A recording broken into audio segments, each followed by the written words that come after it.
participation at different events is critical. And you'd be amazed around the number of volunteer activities that our members do. We sit on so many different boards across the city, volunteer boards, different organizations, foundations, nonprofit agencies. We're embedded into those different organizations for that purpose, is to build those relationships and to give back as well.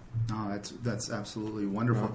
Now, I know a lot of people ask where are police officers eating these days, and I was just going to say, you've been here long enough. You had to have a couple of favorite restaurants across the city. Or where police officers, when they're coming into the kitchen. I don't know if there's a kitchen here. If they come in and sit down to the kitchen. No kitchen anymore here. So what about yourself? What are some favorite spots that you like to go? Well, I work on Elgin Street, and there's a number of local establishments here around on Elgin Streets that I enjoy. There's my favorite restaurant is Vittoria Trattoria on Northside Drive. There we go there as a family quite often, and but I like to explore different foods and those types of things. Yeah. T&T, that's near High Club. Yeah, I know. I don't shop there. I don't do the shopping. So were you sad when the old Mayflower went down there on Elgin here? Yeah, that was a nice breakfast. It was. For, and again, a staple of the city. Really, it's been around forever.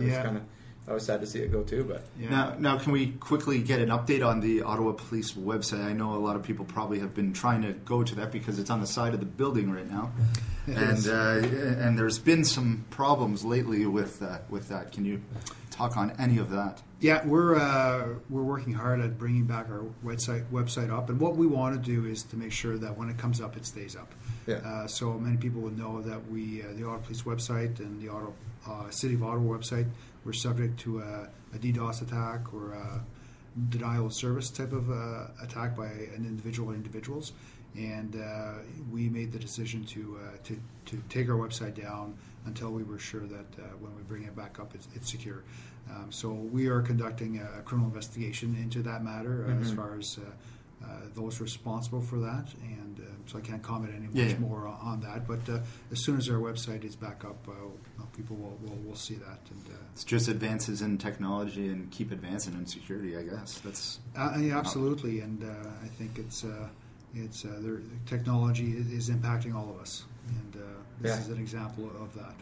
Absolutely. And so recently, you had the Police Services Committee, and there's a lot on those agendas. So it shows that we are doing a lot in the city. And one thing I noticed was that Capital Area Crime Stoppers still is relevant.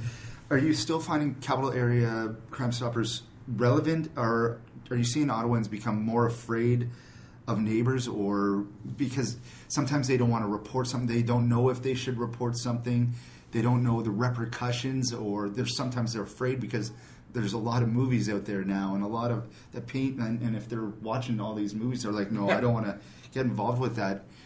Are you still seeing, because I remember growing up, we all were part of Crime Stoppers, but now my mom has taken down the sign.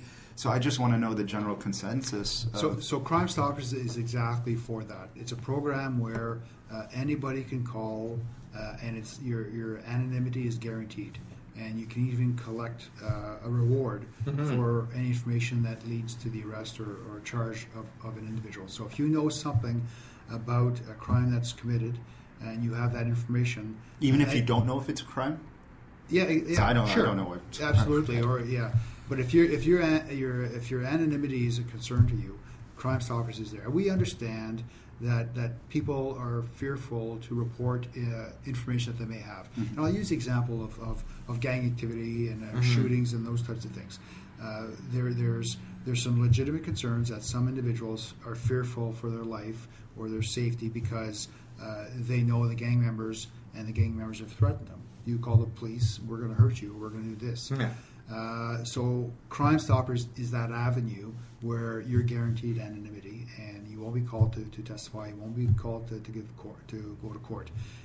But it helped us solve crimes, and that's why the Crime Stoppers program in the National Capital Region is so critical to our ability to keep our community safe and solve crimes. So there you can even get some rewards for calling Crime Stoppers. Excellent. Okay, so that's going to be good. Also, we have the Violence Against Women campaign going on right now. Was that in reaction to a lot of things going on in the news, or was that planned to go forward in the future? And what can people do better to stop this, or is there new reporting, or how are we going to get this to work better here? So when I became chief in 2012, I set 3 operational priorities: guns and gangs, traffic safety, and violence against women. So from an operational perspective in our police service, we're focusing a lot of our activities around those 3 priorities and moving the yardstick to advance how we do business in those areas. So violence against women is one of those priorities where a lot of our attention is focused on looking at how can we help contribute to ending violence against women. How can we help ensure that women who are victims of crimes, sexual assaults and those types of crimes, feel comfortable enough to report it to the police, because violence against women is one of the most underreported crimes that we have. 100%. So we want to make sure that that women can feel comfortable in coming to report crimes. And how will they become? Well, and that's what we're trying to find out. Is we're doing a fairly extensive survey now with victims of crime, women who've had experience with the Ottawa Police Service, and try to understand, okay, how was the service? How welcoming was it? Were we helpful? Did it help you deal with the issues that you were having? And we want to hear from them to see, okay, what are the gaps? What can we do better to make sure that that women can feel free to come to report crimes? And education and talking about the importance of violence against crime, and the number of campaigns that are going on as we speak to have that conversation. And one of the campaigns that's going on is the thing called Manifest Change. So how can how can you, how can I, as men, as young men, you're younger than me, but how can we as a collective help change behavior and help educate others that what you're doing is wrong. When your behavior that you're, with the jokes that you're saying, or what you're doing to women in bars, that's wrong. And talking in the dressing room, if you hear a friend bragging about something like that, and just that's not cool and all that kind of stuff. Absolutely, and we've got some videos, and Mark Matut from the Ottawa Senators did one of those videos, and he's in a locker room and he talks about, uses an example of that. Yeah. And so cool ways of connecting with younger men around changing their behaviors, and also using role models in our community that can exemplify what it is to be a young man, what it is to be a man, and what it is to treat women with respect. Okay, we're going to manifest change right now. There you go. You can take a selfie and post it on the website and manifest change. And there's the White Ribbon campaign that's going on right now about men speaking out against violence against women. And there's the Purple Ribbon campaign as well. Where can people pick up the ribbons? Actually, just along Elgin Street here. Elgin Street is very much involved in the Purple Ribbon campaign. I saw that all the restaurants that was very cool that you could get all the restaurants. So ATIVA, which is the Ottawa Coalition to End Violence Against Women, is an organization that we work very closely with. These are not our campaigns. These are their campaigns that we are supporting and actively engaged with. Oh, that's fantastic. We're going to take a quick break and we'll be right back with Chief Chuck Bordeleau.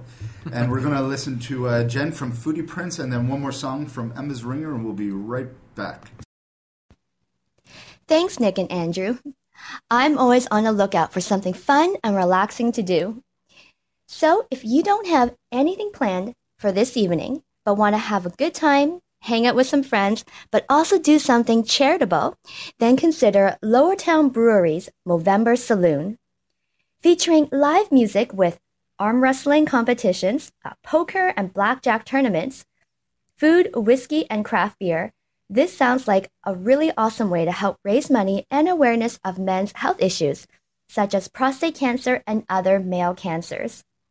Tickets are only $20, and there will also be a 50-50 draw. Tickets can be bought at the restaurant itself at 73 York Street or online.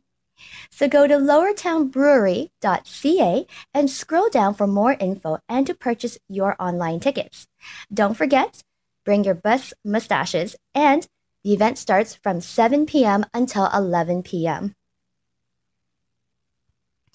Well, with the end of November quickly approaching, it's another weekend of artisan crafts and markets. So here are just a couple notable ones taking place in the city. First up is a Barnyard Bazaar taking place this Saturday at the Canadian Agriculture and Food Museum at 901 Prince of Wales Drive. Starting from 10 a.m. to 3 p.m., you'll find handcraft items, local food products including gluten-free. You'll find honey, maple syrup, some preserves, cookware, sauces and rubs, and much more. You'll find everything from jewelry to children's toys, soaps, cards, so there is something for everyone. Now, the fee to attend also includes museum admission, so be sure to check out their website, cafmuseum.techno-science.ca, and click on What to See and Do for complete details. And, of course, who could forget the Ottawa Farmers Christmas Market? After 2 successful seasons at Brewer Park, the market is finally returning home to Aberdeen Pavilion at Lansdowne Park for their popular Christmas market.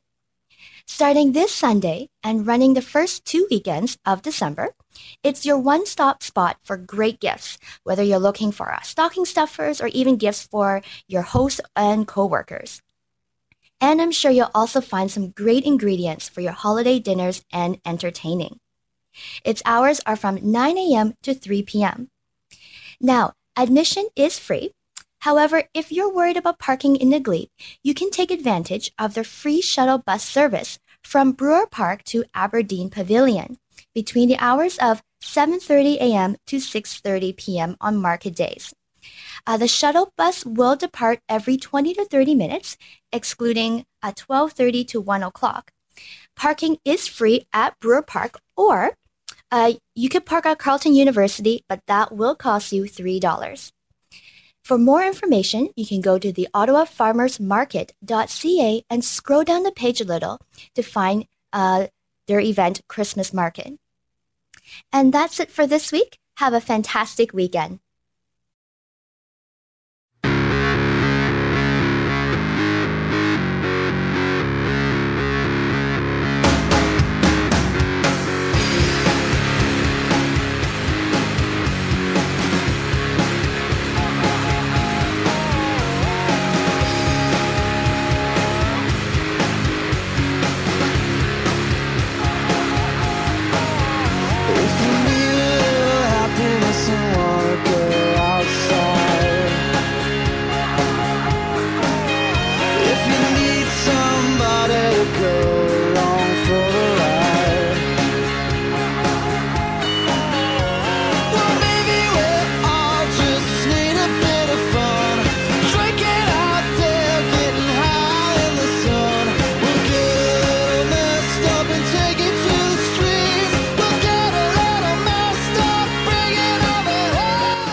All right, thank you so much, Jen, as always, and Emmas Ringer, of course. So you can see them, their new EP on Bandcamp for $10.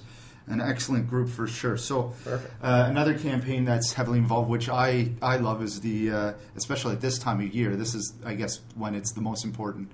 Well, it's always important, but the hashtag Leave the Phone Alone. Oh yeah. Because now Ottawa drivers are already. I don't trust a lot of people, drivers in the city, but especially I don't trust them in the winter. Because we're self-employed, so I try to stay off the roads if there's a snowy day, because unless it's absolutely imperative, I don't see. And I'm on roads all the time, so you have to be safe. So leave the phone alone. So why? Are these you announced it about a week ago? The campaign came out and there was hundreds of stops. Why does it just launch for just that campaign? Why can't we get all these stops all the time so we just wipe it out as fast as possible? Because the rules came in about 2 years ago, I guess, initially. Yeah, so the campaign is new, but the enforcement has been going on since the legislation come into place. So the campaign is Leave the Phone Alone, and it's about distracted driving. 18 people over the past 5 years have died in Ottawa Wow. because of distracted driving. Over 6,500 people have been injured, and over 18,000